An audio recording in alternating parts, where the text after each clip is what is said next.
What's up, tribe? How you guys doing? Go ahead and hit that subscribe button. I hope you like this video. Here we are again with another retro review. This one we're going to do is probably one of the best TV shows ever known to man. It is definitely in my top, I would say my top 5. My top show is going to probably be The West Wing.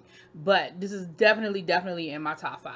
The Wire. If you don't know what The Wire is or what The Wire is about, then that is great because you get to learn it and you get to go along with it as if it were a new show. You can definitely catch it on HBO. If you have HBO, you can go, and it is on HBO going all the way back to season 1, episode 1, which is where we're going to be starting today. So, hope you guys want to take this ride with me. And it's funny because I've seen it, and I've probably seen it more than once, but it's still new to me because it's been a long time. So for me, a lot of this is going to be new. So let's get ourselves started. We start this. All right, so The Wire takes place in Baltimore. It is based on true events that happened. We're talking about the drug crack era in Baltimore City. If you know anything about Baltimore, then you know.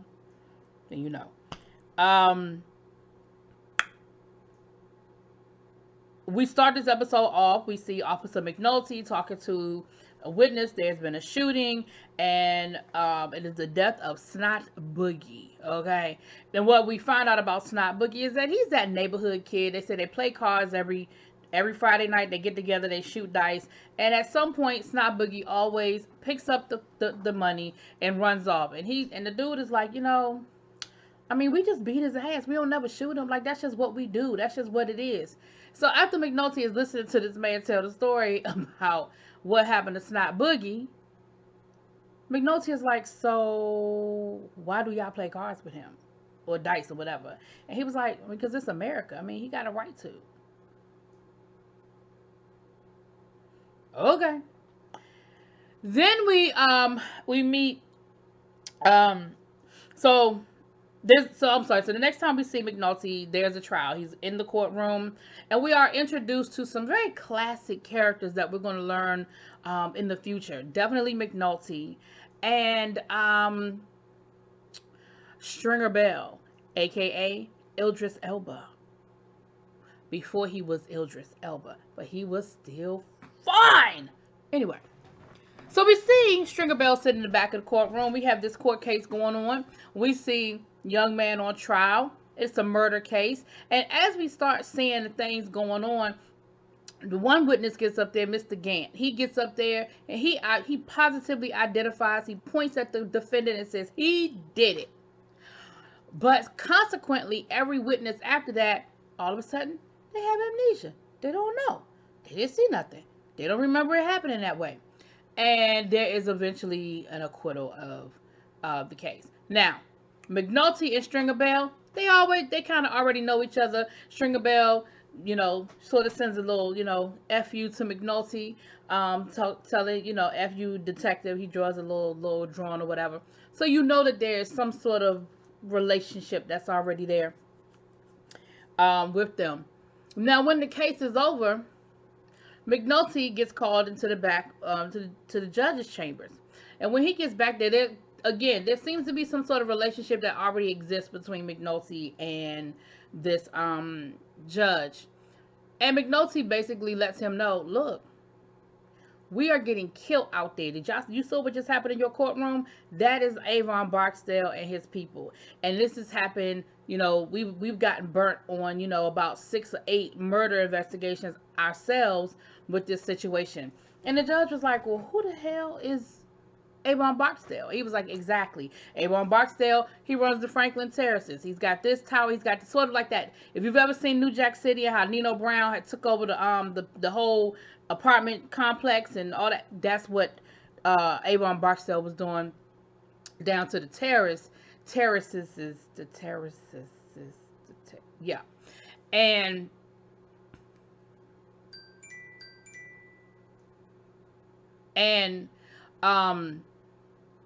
we find out that with that being said, with the terraces, so the judge is like, what are you talking about? And so McNulty lays it all out. He says, look, We know who he is. He's like a ghost. Nobody's ever seen him. But his henchman, the guy in the back, that's Stringer Bell. We know who Stringer Bell is. And all his people were in the courtroom intimidating your witnesses, whether they paid them off or threatened them or whatever. Your witnesses, it's not, that's what's been happening. And they basically been getting away with murder all over the city. And so the judge is like, well, then why the hell ain't nobody doing nothing? And, McNulty is like, don't know. That's a good idea. Let's do something about it. As you go through this series, if you don't know, if you didn't already watch The Wire, McNulty is that guy, okay? He pushes and pushes and pushes, and by any means necessary, he's going to make it happen if he thinks that's what's supposed to happen, okay? We're going to get to that. As the show develops, we'll get to that. Now,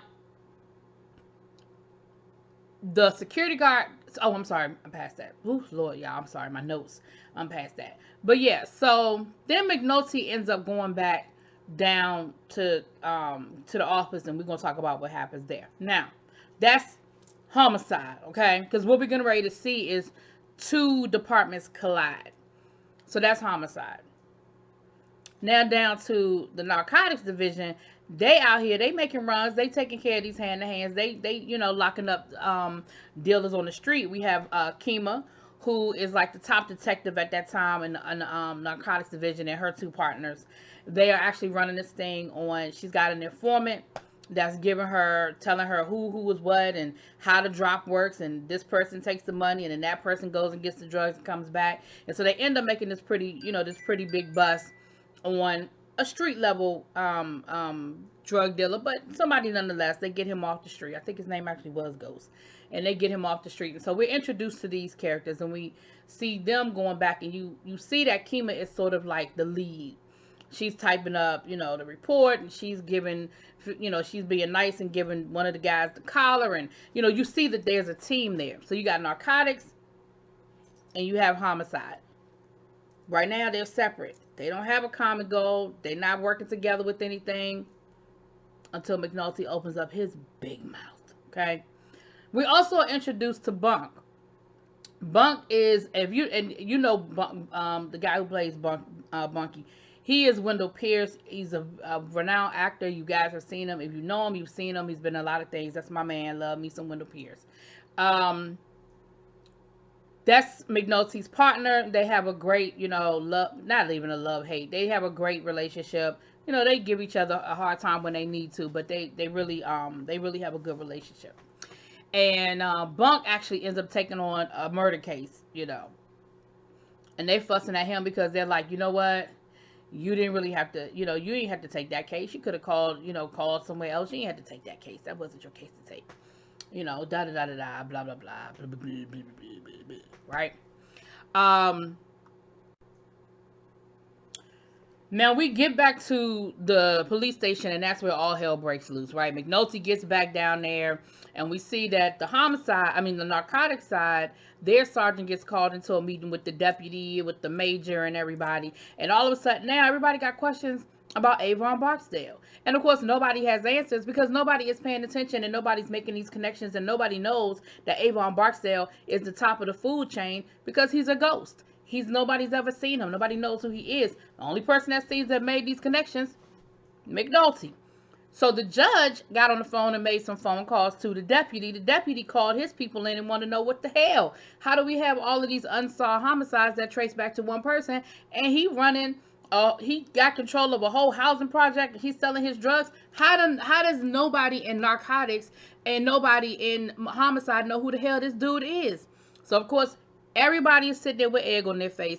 Everybody's pissed off. Everybody's looking stupid. And of course, the judge drops McNulty's name. So now everybody is looking at McNulty like, you motherfucker.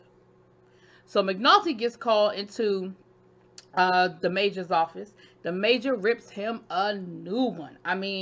Oh my gosh, rips him a new one. And he tells him, he said, look, so now he starts asking him questions about, well, who is Avon Barksdale? What are these murders that you're talking about that were convinced, what are all these murders you're talking about? How do you know that they're all connected?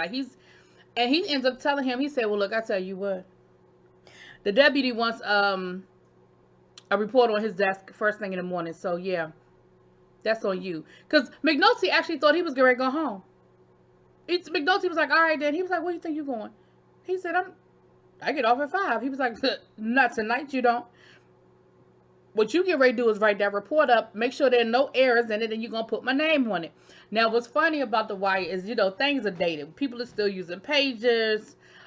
They still using typewriters, honey. I mean, the computer was invented, but the police, they didn't have no computers, honey. They used to. So he told them, you're going to type it up. You're not going to have no typos in it. You're going to make it look real nice. And then you're going to put my name on it. He said, well, should I soft pedal the numbers? Like, should I make it not look so bad? He was like, well, hell, the horse is out the barn now. Is that the saying? Horse out the barn. Basically the genie's out the bottle. Like, you might as well go on and just and be honest about what it is and what's really going on. So McNulty has now become persona non grata. And he goes back to his desk and he's typing up the report, and then his sergeant or lieutenant, I don't know all the different ranks, his boss was like, now his boss knows what's going on, and he was like, you dumb fuck, like, the hell. He said, so now what they've done is they've decided they're going to put together a task force, and you're going to have to go down there and work with homicide. We're going to pull these people and pull those people, and y'all going to work together, and you're going to make nice, and you're going to follow what they tell you to do, and you're not going to make waves. And McNulty was basically like, yeah, I don't know if I can promise that. Like, he said, well, I'll tell you what. He said, when all this is over with, if y'all don't produce what y'all need to produce, he said, you're going to be walking the beat down the north side. And he was like, I don't care. That's where I came from. He was like, well, I'll tell you what, where is it that you don't want to be?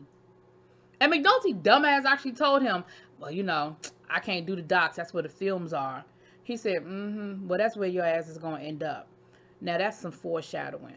I'll speak on that later. That's some foreshadowing.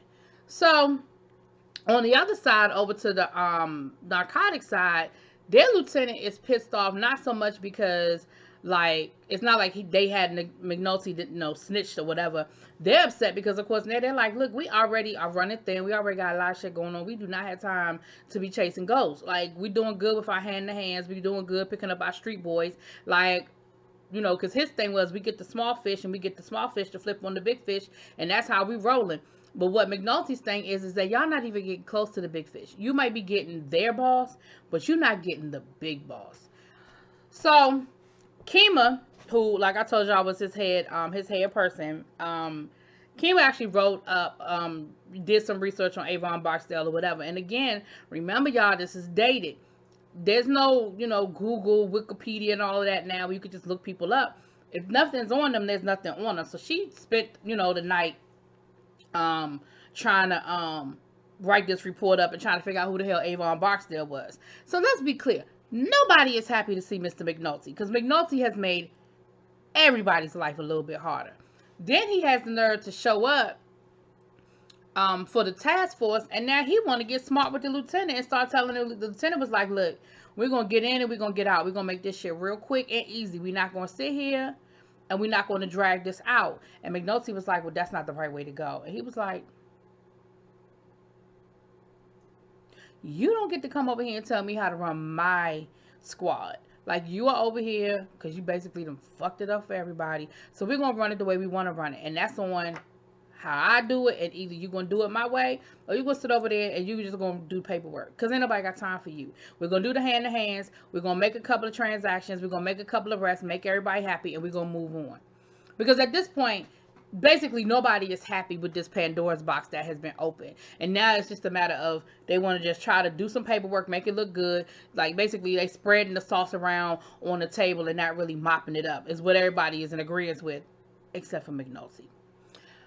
So that's what we have going on over there. Now let's get back to Stringer Bell and D'Angelo. Now D'Angelo was the young man that was on trial. D'Angelo Barksdale. He is the nephew or the cousin, I think nephew, of Avon Barksdale. This big guy, the big man that we've been talking about. He actually shot somebody, and he ended up shooting somebody, it sounded like in front of the security station. Like, it was real sloppy. And of course they were able to get him off because these are the big time drug dealers and everybody is scared of them, and between their money and their intimidation, they were able to get the witnesses to forget and everything else. So we see him in the car with Stringer Bell. Now let me be clear with y'all about Mr. Stringer Bell. Stringer Bell was always playing chess while they were playing checkers. So D'Angelo was in the car, and D'Angelo is running his mouth talking about, yeah, man, that was real slick about how y'all got that security guard to flip like that. I mean, how y'all get the security guard to change her story? Oh my gosh, I can't believe y'all did that. Stringer Bell is looking at him like, if you don't shut the fuck up. So he ends up turning the radio all the way up. Basically, that's his way of telling him to shut up. He pulls over and they outside talking, and Stringer Bell was like, what are the rules? And he was like, well, I mean, you know what he said, no. What are the rules? He was like, I know the rules. Sam, repeat the rules. First rule, never talk on the phone. Second rule, never talk in the car. Third rule, never talk in a place that's not our own establishment. He was like, okay, so what the fuck was that? Well, I mean, I was only talking to you. We in your car. Like, what's the problem? He was like, what part of the rules are you not getting? Like, it doesn't matter whose car. My car, your car, his car. Don't talk in the car. Because, of course, like I said, Stringer Bell is playing chess while everybody else is playing checkers. Ain't nobody even caught up to all that yet. They ain't even, but he knows the game. Now, what we did find out was McNulty's got friends over to the FBI, and the FBI, they are running wires and surveillances and stuff like that. And that was what McNulty was trying to tell the lieutenant they need to be doing, was to set up surveillance tapes and stuff like that. But anyway, we'll get there. So D'Angelo ends up having a meeting with his uncle, Avon, the man, the ghost, the person we've been looking for this whole time. And he talks to him, and he's like, look, like, what, you know, what happened? And the nephew, he's still talking about, yo, that was real sweet how y'all got that security guard to flip. And Avon was like, you missing the point. The point is, why did you make the decisions that you made? Like, all of that costs money. All of that takes time. Like, you family and I'm going to look out, but you making my life harder by making bad decisions. Like, why did you do that? Why would you shoot somebody in broad daylight? He was like, you had all sorts of other opportunities. He was like, but because you didn't want to look like you were weak or look like low man, and you had to shoot somebody. He was like, but he was coming for me. Like, I didn't have no choice. He was like, you missing the point. You're not listening. You missing everything that I'm telling you. You missing the point. And so he tells him, look, we spent a lot of money to get you off. You're going to have to make that right. Oh, no problem. No problem. As soon as I get out there, as soon as I get back down to the terrace, I'm going to make it right. And he was like, yeah, all right. So the next morning, D'Angelo takes his butt down to his old spot where he used to run the tower. He done been demoted. And he done been sent over to a whole nother little housing complex. And he get there, and we're introduced to Bodie, and we're introduced to a young Michael B. Jordan. And they were like, so you must have fucked up the count or something if you down here. So they know that they at the bottom of the barrel. They know that they're at the low end of the totem pole. And they were like, for you to get sent down here, you must have fucked up. So, you know, he's there to be in charge, but they already got their little system in place. So he just kind of sits to the side and kind of watch what's going on and peeps what's going on. And he notices that their system is a little fucked up. Like, the way they handing off the money and the product and all of that. He knows, because, you know, they've been running up there at the tower. So he knows. He said, why y'all do it that way? He said, well, that's the way Bodie set it up. He was like, this ain't right. He said, the way y'all have it set up, you're going to get yourself caught up, because you take the money and you handle the product. He's like, if they taking pictures, they got you doing everything. You know, it's easy for them to get you caught up. And he said, and are you counting the money? Now, before I get there, I done got it. We also have my boy Bubs. Now, if y'all don't know who Bubs, y'all seen Bubs. Y'all seen him. He's the if you watch Empire, he was Lucius's shiesty lawyer on Empire. Where did he go? Matter of fact, we ain't seen him in a while. Anyway, he was the shiesty lawyer on Empire. Now,